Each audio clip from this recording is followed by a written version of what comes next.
नमस्कार दोस्तों।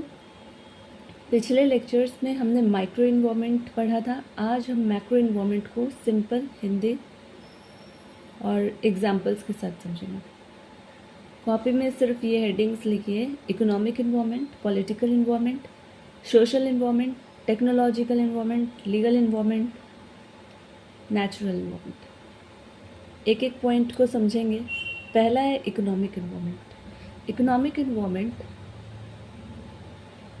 ये देश की इकोनॉमी से जुड़े फैक्टर्स होते हैं जो सभी बिजनेसेस को प्रभावित करते हैं। जैसे अगर देश में इन्फ्लेशन बढ़ जाए, मतलब महंगाई बढ़ जाए, तो लगभग हर बिजनेस पर इसका असर पड़ सकता है। दूसरा, पॉलिटिकल इन्वायरमेंट। सरकार की पॉलिसीज और डिसीजंस बिजनेस को प्रभावित करते हैं। जैसे टैक्स ले लेंगे,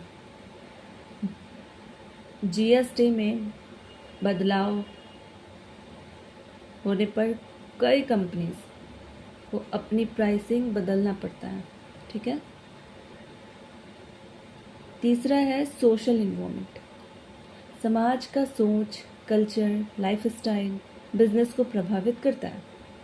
जैसे हेल्दी फूड का ट्रेंड बढ़ने से हेल्दी प्रोडक्ट्स की डिमांड बढ़ गया।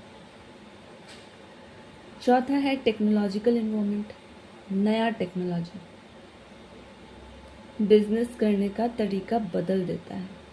ठीक। जैसे यूपीआई और ऑनलाइन पेमेंट की वजह से दुकानदारी और ई कॉमर्स दोनों में बदलाव आया। पांचवा है लीगल इन्वायरमेंट। बिजनेस को कानून और नियमों का पालन करना पड़ता है।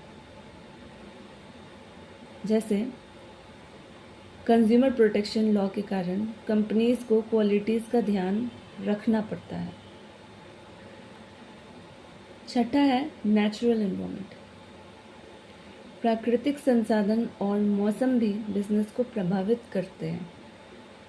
जैसे अगर कम बारिश हो तो खेती और उससे जुड़े बिजनेसेस पर असर पड़ सकता है।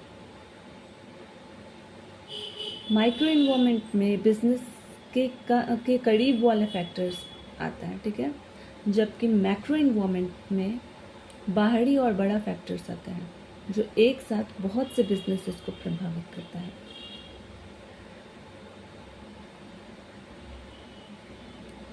अब हम मैक्रो इन्वायरमेंट यहाँ कंप्लीट कर दिए। इसके बाद हम नेक्स्ट माइक्रो इन्वायरमेंट और मैक्रो इन्वायरमेंट का डिफरेंस समझेंगे, जिसमें अभी तक जो भी माइक्रो इन्वायरमेंट और मैक्रो इन्वायरमेंट का बहुत क्लियर हो जाएगा कि ये दोनों में डिफरेंस क्या है और अच्छे तरीके से समझ में आ जाएगा।